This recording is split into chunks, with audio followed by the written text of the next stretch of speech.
ओम श्री साईनाथाय नमः। श्री साईं सच्चरित्र अध्याय 18 एवं 19 दोनों अध्याय यहाँ सम्मिलित रूप से दिए गए हैं। इस अध्याय में श्री हेमाड पंत पर बाबा की कृपा कैसे हुई, श्री साठे और श्रीमती देशमुख की कथा, उत्तम विचारों को प्रोत्साहन, उपदेश में नवीनता, निंदा संबंधी उपदेश और परिश्रम के लिए मजदूरी आदि विषय सम्मिलित हैं। ब्रह्मज्ञान हेतु लालायित एक धनी व्यक्ति के साथ बाबा ने किस प्रकार व्यवहार किया, इसका वर्णन हेमाड पंत ने गत 2 अध्यायों में किया है। अब हेमाड पंत पर किस प्रकार बाबा ने अनुग्रह कर उत्तम विचारों को प्रोत्साहन देकर उन्हें फलीभूत किया तथा आत्मोन्नति व परिश्रम के प्रतिफल के संबंध में किस प्रकार उपदेश किए, इनका इन 2 अध्यायों में वर्णन किया जाएगा। पूर्व विषय। यह विदित ही है कि सद्गुरु पहले अपने शिष्य की योग्यता पर विशेष ध्यान देते हैं।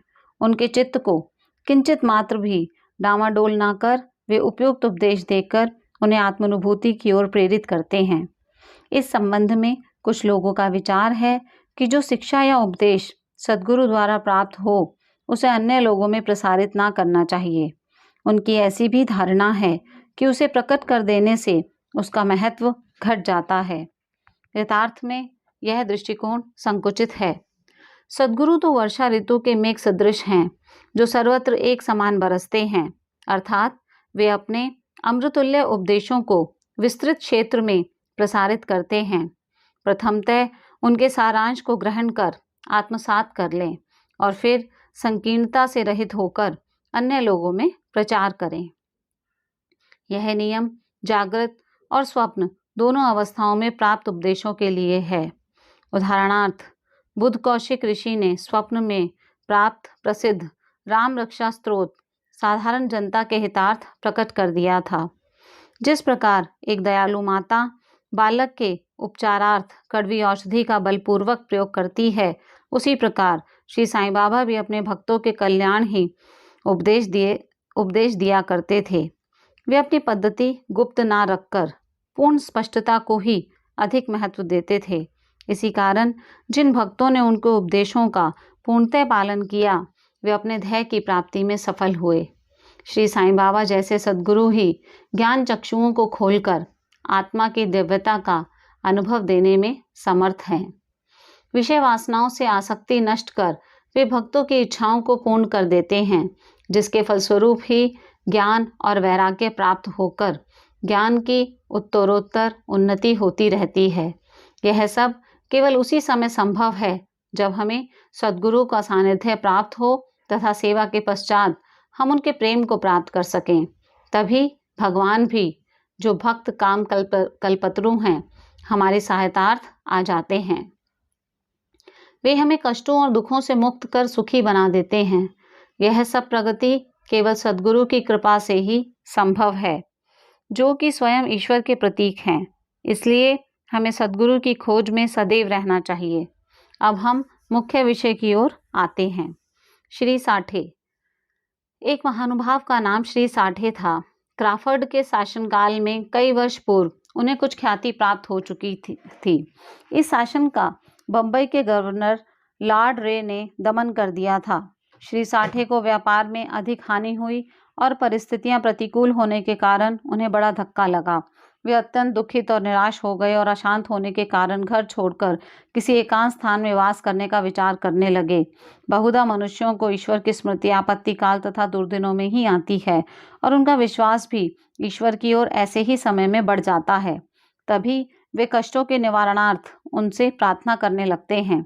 यदि उनके पाप कर्म शेष ना रहे हों तो भगवान भी उनकी भेंट किसी संत से करा देते हैं, जो उनके कल्याणार्थ ही उचित मार्ग का निर्देश कर देते हैं।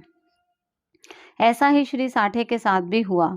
उनके एक मित्र ने उन्हें शिरडी जाने की सलाह दी, जहां मन की शांति प्राप्त करने और इच्छा पूर्ति के निमित्त देश के कोने कोने से लोगों के झुंड आ रहे हैं। उन्हें यह विचार अति रुचिकर प्रतीत हुआ और सन 1917 में वे शिरडी आए। बाबा के सनातन पूर्ण ब्रह्म, दीप्तिमान, निर्मल एवं विशुद्ध स्वरूप के दर्शन कर उनके मन की व्यग्रता नष्ट हो गई और उनका चित्त शांत एवं स्थिर हो गया।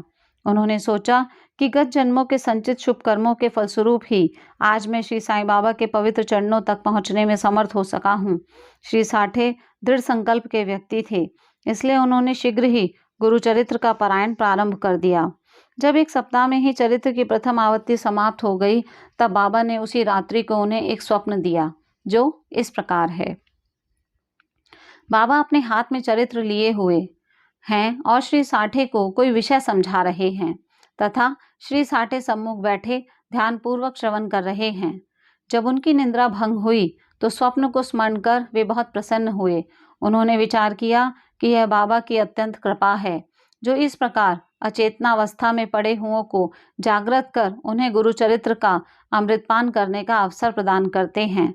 उन्होंने यह स्वप्न श्री काका साहेब दीक्षित को सुनाया और श्री साईं बाबा के पास प्रार्थना करने को कहा कि इसका यथार्थ अर्थ क्या है और क्या एक सप्ताह का पारायण ही मेरे लिए पर्याप्त है अथवा उसे पुनः प्रारंभ करूं। श्री काका साहेब दीक्षित ने उचित अवसर पाकर बाबा से पूछा कि हे देव, उस दृष्टांत से आपने श्री साठे को क्या उपदेश दिया है? क्या वे पारायण सप्ताह स्थगित कर दें? वे एक सरल हृदय भक्त हैं, इसलिए उनकी मनोकामना आप पूर्ण करें और हे देव, कृपा कर उन्हें इस स्वप्न का यथार्थ अर्थ भी समझा दें। तब बाबा बोले कि उन्हें गुरुचरित्र का एक सप्ताह और पारायण करना उचित है। यदि वे ध्यानपूर्वक पाठ करेंगे तो उनका चित्त शुद्ध हो जाएगा और शीघ्र ही कल्याण होगा। ईश्वर भी प्रसन्न होकर उन्हें भव बंधन से मुक्त कर देंगे। इस अवसर पर श्री हेमाड पंथ वहां उपस्थित थे और बाबा के चरण कमलों की सेवा कर रहे थे। बाबा के वचन सुनकर उन्हें विचार आया कि साठे को केवल सप्ताह के पारायण से ही मनोवांछित फल की प्राप्ति हो गई, जबकि मैं गत 40 वर्षों से गुरुचरित्र का पारायण कर रहा हूँ, जिसका परिणाम अब तक ना निकला। उनका केवल 7 दिनों का शिरडी निवास सफल हुआ और मेरा गत 7 वर्ष का सहवास क्या व्यर्थ हो गया? चातक पक्षी के समान मैं उस सदा कृपाघन की राह देखा करता हूँ, जो मेरे ऊपर अमृत वर्षण करें। वे कब मुझे अपने उपदेश देने की कृपा करेंगे? ऐसा विचार उनके मस्तिष्क में आया ही था कि बाबा को सब ज्ञात हो गया। ऐसा भक्तों ने सदैव ही अनुभव किया है कि उनके समस्त विचारों को जानकर बाबा तुरंत कुविचारों का दमन कर उत्तम विचारों को प्रोत्साहित करते थे। हेमाडपंथ का ऐसा विचार जानकर बाबा ने तुरंत ही आज्ञा दी कि श्यामा के यहाँ जाओ और कुछ समय उनसे वार्तालाप कर 15 रुपये दक्षिणा ले आओ। बाबा को दया आ गई थी, इसी कारण उन्होंने ऐसी आज्ञा दी। उनकी अवज्ञा करने का साहस भी किसे था। श्री हेमाडपंथ शीघ्र श्यामा के घर पहुंचे। उस समय पर श्यामा स्नान कर धोती पहन रहे थे। उन्होंने बाहर आकर हेमाडपंथ से पूछा कि आप यहाँ कैसे? जान पड़ता है कि आप मस्जिद से ही आ रहे हैं, तथा आप ऐसे व्यथित और उदास क्यों हैं? आप अकेले ही क्यों आए हैं? आइए, बैठिए और थोड़ा विश्राम तो करिए।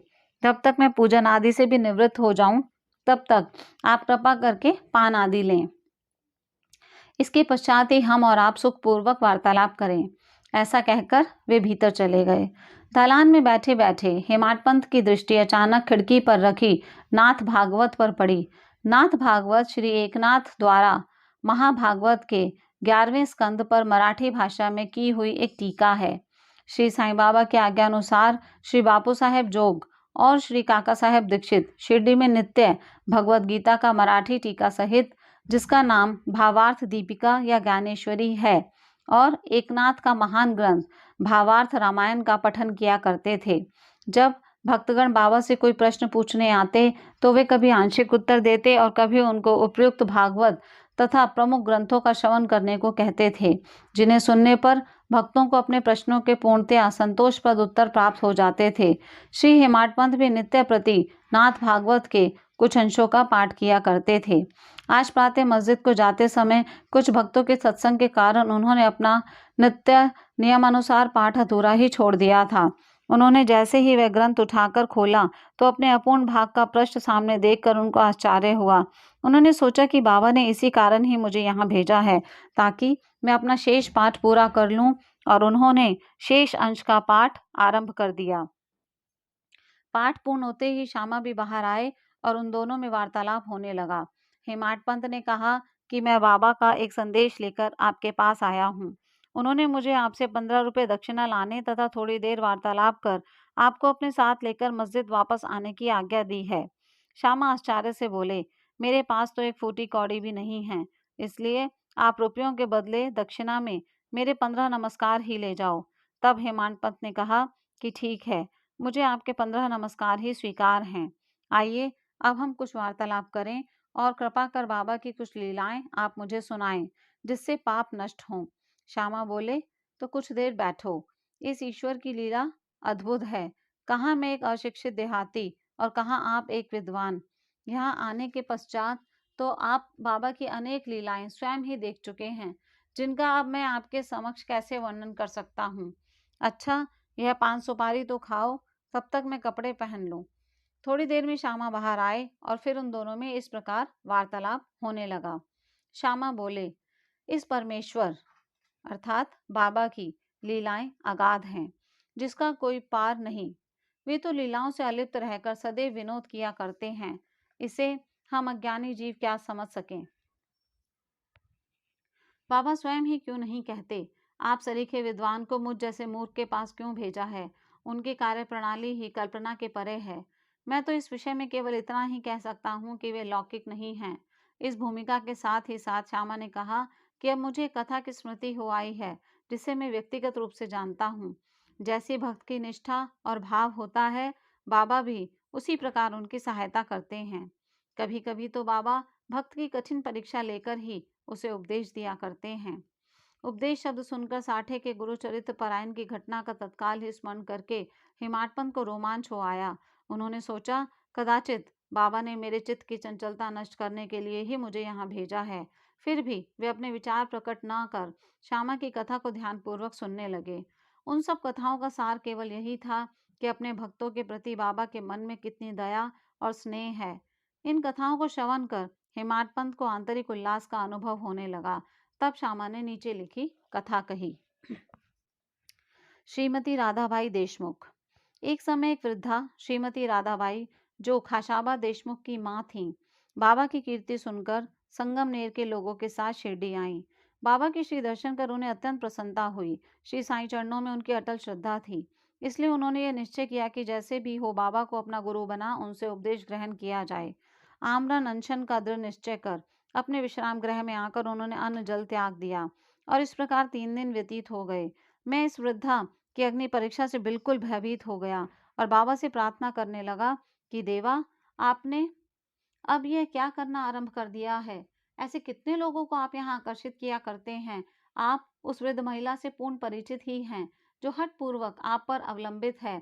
यदि आपने कृपा दृष्टि कर उसे उपदेश ना दिया और यदि दुर्भाग्यवश उसे कुछ हो गया, तो लोग व्यर्थ ही आपको दोषी ठहराएंगे और कहेंगे कि बाबा से उपदेश प्राप्त ना होने की वजह से ही उसकी मृत्यु हो गई है। इसलिए अब दया कर उसे आशीष और उपदेश दीजिए।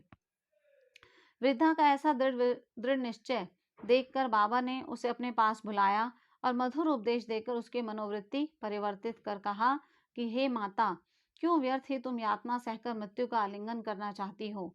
तुम मेरी माँ और मैं तुम्हारा बेटा। तुम मुझ पर दया करो और जो कुछ मैं कहूँ उसे ध्यानपूर्वक सुनो। मैं अपनी स्वयं की कथा तुमसे कहता हूँ और यदि तुम उसे ध्यानपूर्वक श्रवण करोगी तो तुम्हें अवश्य परम शांति प्राप्त होगी। मेरे एक गुरु, जो बड़े सिद्ध पुरुष थे, मुझ पर बड़े दयालु थे। दीर्घ काल तक मैं उनकी सेवा करता रहा, फिर भी उन्होंने मेरे कानों में कोई मंत्र न फूंका। मैं उनसे कभी अलग होना भी नहीं चाहता था। मेरी प्रबल उत्कंठा थी कि उनकी सेवा कर जिस प्रकार भी संभव हो मंत्र प्राप्त करूं, परंतु उनकी रीति तो न्यारी ही थी। उन्होंने पहले मेरा मुंडन कर मुझसे 2 पैसे दक्षिणा में मांगे, जो मैंने तुरंत ही दे दिए। यदि तुम प्रश्न करो कि मेरे गुरु जब पूर्ण निष्काम थे तो उन्हें पैसे मांगना क्या शोभनीय था और फिर उन्हें विरक्त भी कैसे कहा जा सकता था, इसका उत्तर केवल यह है कि वे कांचन को ठुकराया करते थे, क्योंकि उन्हें उसकी स्वप्न में भी आवश्यकता ना थी। उन 2 पैसों का अर्थ था दृढ़ निष्ठा और धैर्य। जब मैंने ये दोनों वस्तुएं उन्हें अर्पित कर दी तो वे अत्यंत प्रसन्न हुए। मेरे 12 वर्ष उनके श्री चरणों की सेवा में ही व्यतीत किए। उन्होंने ही मेरा भरण पोषण किया, अतः मुझे भोजन और वस्त्रों का कोई अभाव ना था। वे प्रेम की मूर्ति थे, अथवा यूं कहो कि वे प्रेम के साक्षात अवतार थे। मैं उनका वर्णन ही कैसे कर सकता हूँ, क्योंकि उनका तो मुझ पर अधिक स्नेह था और उनके समान कोई बिरला ही गुरु मिलेगा। जब मैं उनकी ओर निहारता तो मुझे ऐसा प्रतीत होता कि वे गंभीर मुद्रा में ध्यानमग्न हैं, और तब हम दोनों आनंदित हो जाते थे। आठों प्रहर में एकटक उनके ही श्रीमुख को निहारा करता था। मैं भूख और प्यास की सुध-बुध खो बैठा। उनके दर्शनों के बिना मैं अशांत हो उठता था। गुरु सेवा की चिंता के अतिरिक्त मेरे लिए और कोई चिंतनीय विषय या पदार्थ नहीं था। मुझे तो सदैव उन्हीं का ध्यान रहता था, अतः मेरा मन उनके श्री चरण कमलों में लीन हो गया। यह हुई 1 पैसे की दक्षिणा। धैर्य है दूसरा पैसा। मैं धैर्य पूर्वक बहुत काल तक प्रतीक्षा कर गुरु सेवा करता रहा। यही धैर्य तुम्हें भी भवसागर से पार उतार देगा। धैर्य ही मनुष्य में मनुष्यत्व है। धैर्य धारण करने से समस्त पाप और मोह नष्ट होकर उनके हर प्रकार के संकट दूर होते तथा भय जाता रहता है। इसी प्रकार तुम्हें भी अपने धैर्य की प्राप्ति हो जाएगी।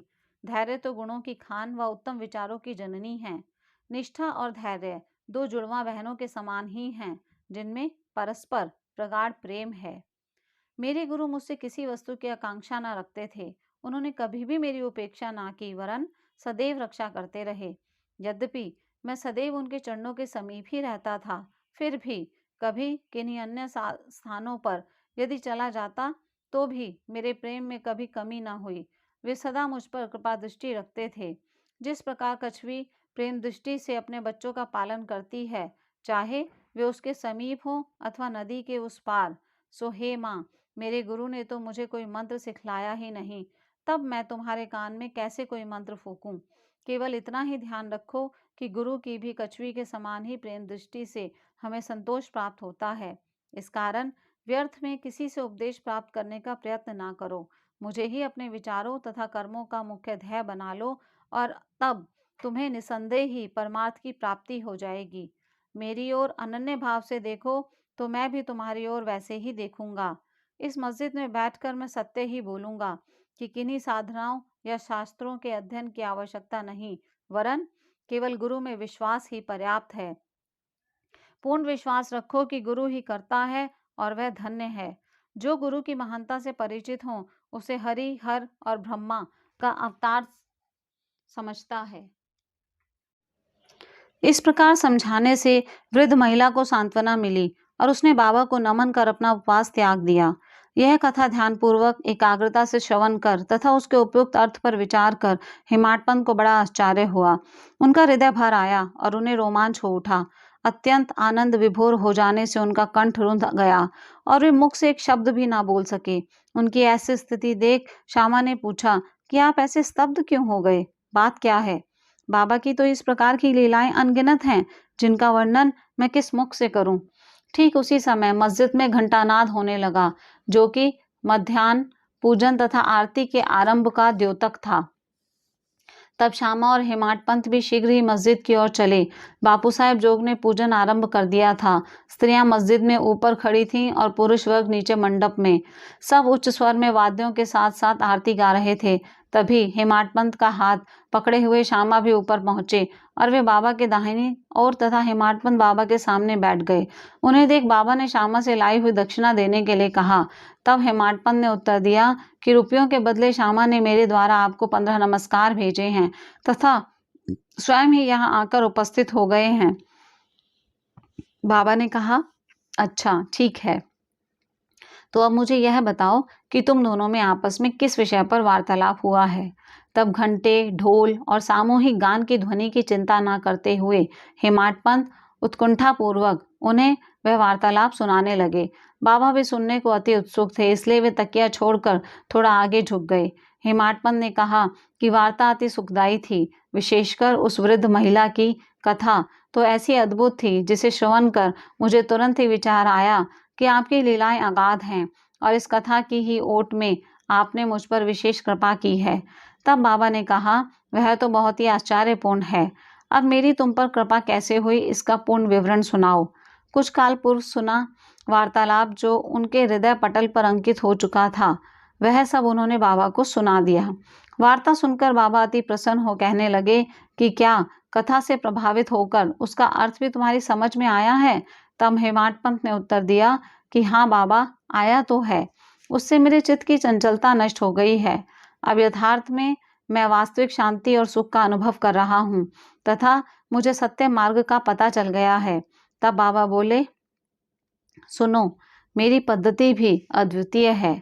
यदि इस कथा का स्मरण रखोगे तो यह बहुत ही उपयोगी सिद्ध होगी।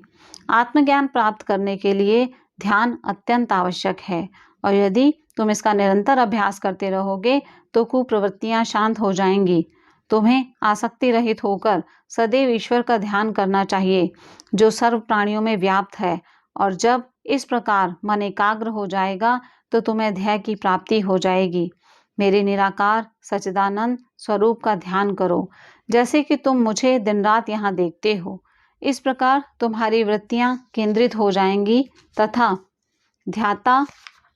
ध्यान और ध्येय का पृथक्त्व नष्ट हो ध्याता चैतन्य से एकत्व को प्राप्त कर ब्रह्मा के साथ अभिन्न हो जाएगा। कछवी नदी के इस किनारे पर रहती है और उसके बच्चे दूसरे किनारे पर। ना वह उन्हें दूध पिलाती है और ना हृदय से ही लगाकर लेती है, वरन केवल उसकी प्रेम दृष्टि से ही उनका भरण पोषण हो जाता है। छोटे बच्चे भी कुछ न करके केवल अपनी माँ का ही स्मरण करते रहते हैं। उन छोटे छोटे बच्चों पर कछवी की केवल दृष्टि ही उन्हें अमृतुल्य आहार और आनंद प्रदान करती है। ऐसा ही गुरु और शिष्य का भी संबंध है। बाबा ने ये अंतिम शब्द कहे ही थे कि आरती समाप्त हो गई और सबने उच्च स्वर से श्री सच्चिदानंद सद्गुरु साईनाथ महाराज की जय बोली। प्रिय पाठकों, कल्पना करो कि हम सब भी इस समय उसी भीड़ और जय जयकार में सम्मिलित हैं। आरती समाप्त होने पर प्रसाद वितरण हुआ। बापू साहब जोग हमेशा की तरह आगे बढ़े और बाबा को नमस्कार कर कुछ मिश्री का प्रसाद दिया। यह मिश्री हेमाड पंत को देकर वे बोले कि यदि तुम इस कथा को अच्छी तरह से सदैव स्मरण रखोगे तो तुम्हारी भी स्थिति इस मिश्री के समान मधुर होकर समस्त इच्छाएं पूर्ण हो जाएंगी और तुम सुखी हो जाओगे। हेमाड पंत ने बाबा को साष्टांग प्रणाम किया और स्तुति की कि प्रभु इसी प्रकार दया कर सदैव मेरी रक्षा करते रहो। तब बाबा ने आशीर्वाद देकर कहा कि इन कथाओं का श्रवण कर नित्य मनन तथा निधिध्यासन कर तत्व को ग्रहण करो, तब तुम्हें ईश्वर का सदा स्मरण तथा ध्यान बना रहेगा और वह स्वयं तुम्हारे समक्ष अपने स्वरूप को प्रकट कर देगा। प्यारे पाठकों, हेमाड पंत को उस समय मिश्री का प्रसाद भली भांति मिला जो आज हमें इस कथामृत के पान करने का अवसर प्राप्त हुआ। आओ हम भी उस कथा का मनन करें तथा उसका सार ग्रहण कर बाबा की कृपा से स्वस्थ और सुखी हो जाएं। 19वें अध्याय के अंत में हेमाड पंत ने कुछ और भी विषयों का वर्णन किया है जो यहाँ दिए जाते हैं। अपने बर्ताव के संबंध में बाबा का उपदेश।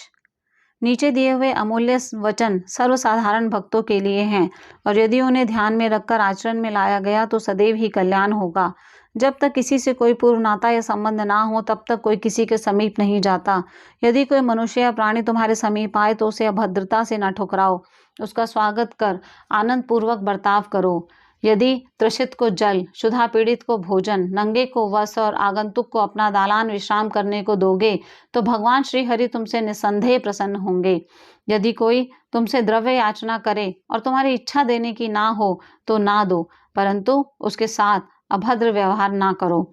तुम्हारी कोई कितनी ही निंदा क्यों ना करे, फिर भी कटु उत्तर देकर तुम उस पर क्रोध ना करो। यदि इस प्रकार ऐसे प्रसंगों से सदैव बचते रहे तो यह निश्चित ही है कि तुम सुखी रहोगे। संसार चाहे उलट पलट हो जाए परंतु तुम्हें स्थिर रहना चाहिए। सदा अपने स्थान पर दृढ़ रहकर गतिमान दृश्य को शांति पूर्वक देखो। एक को दूसरे से अलग रखने वाले भेद की दीवार नष्ट कर दो जिससे अपना मिलन पथ सुगम हो जाए।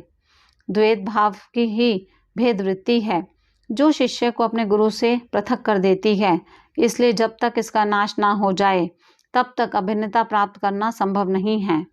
अल्लाह मालिक अर्थात ईश्वर ही सर्वशक्तिमान है और उसके सिवा अन्य कोई संरक्षण करता नहीं है। उनकी कार्यप्रणाली अलौकिक, अनमोल और कल्पना से परे है। उनकी इच्छा से ही सब कार्य होते हैं। वे ही मार्ग प्रदर्शन कर सभी इच्छाएं पूर्ण करते हैं। ऋणानुबंध के कारण ही हमारा संगम होता है, इसलिए हमें परस्पर प्रेम कर, एक दूसरे की सेवा कर, सदैव संतुष्ट रहना चाहिए। जिसने अपने जीवन का ध्येय पा लिया है वही धन्य और सुखी है। दूसरे तो केवल कहने को ही जब तक प्राण है तब तक जीवित हैं। उत्तम विचारों को प्रोत्साहन। यह ध्यान देने योग्य बात है कि श्री साईं बाबा सदैव उत्तम विचारों को प्रोत्साहन दिया करते थे। इसलिए यदि हम प्रेम और भक्ति पूर्वक अनन्य भाव से उनकी शरण जाएं तो हमें अनुभव हो जाएगा कि वे अनेक अवसरों पर हमें किस प्रकार सहायता पहुंचाते हैं। किसी संत का कथन है कि यदि प्रातःकाल तुम्हारे हृदय में कोई उत्तम विचार उत्पन्न हो और यदि तुम उसका स्मरण दिन भर करो तो वह तुम्हारा विवेक अत्यंत विकसित और चित्त प्रसन्न कर देगा। हिमाद पंथ भी इसका अनुभव करना चाहते थे। इसलिए इस पवित्र शिरडी भूमि पर अगले गुरुवार के समूचे दिन नाम स्मरण और कीर्तन में ही व्यतीत करूं, ऐसा विचार कर वे सो रहे। दूसरे दिन प्रातःकाल उठने पर उन्हें सहज ही राम नाम का स्मरण हो आया, जिससे वे प्रसन्न हुए और नित्य कर्म समाप्त कर कुछ पुष्प लेकर बाबा के दर्शन करने गए। जब वे दीक्षित का वाड़ा पार कर बूटीवाड़े के समीप से जा रहे थे तो उन्हें एक मधुर भजन की ध्वनि जो मस्जिद की ओर से आ रही थी सुनाई पड़ी। एकनाथ का यह भजन औरंगाबाद कर मधुर लय पूर्वक बाबा के समक्ष गा रहे थे।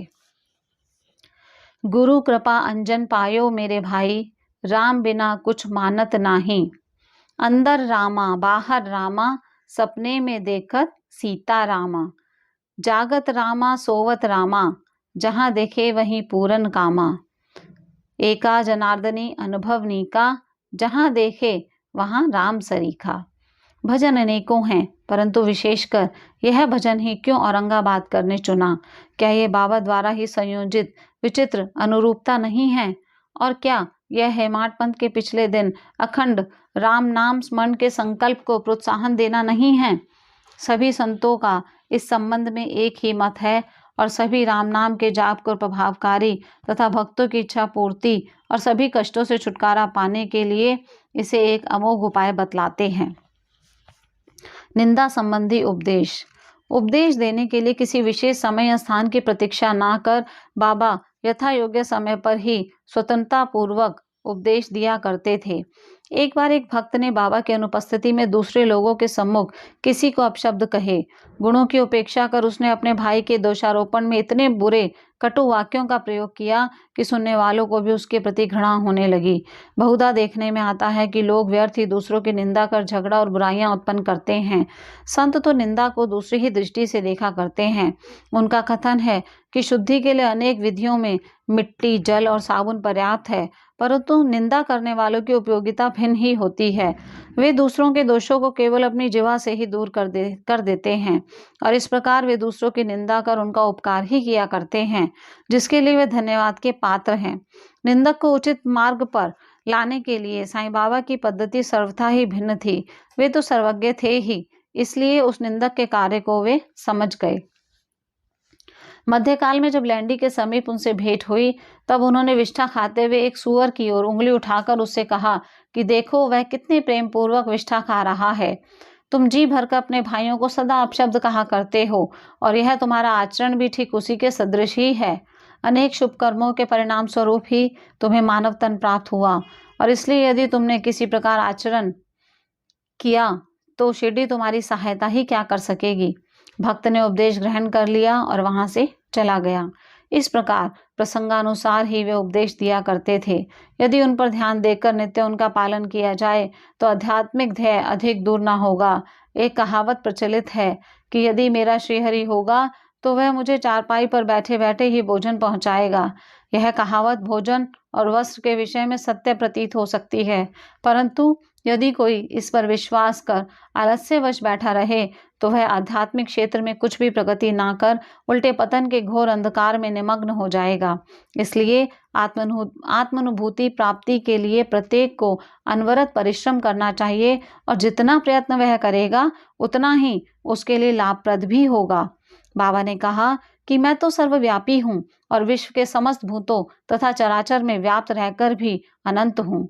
केवल उनके भ्रम निवारणार्थ ही जिनकी दृष्टि में वे 3.5 हाथ के मानव थे स्वयं सगुण रूप धारण कर अवतीर्ण हुए।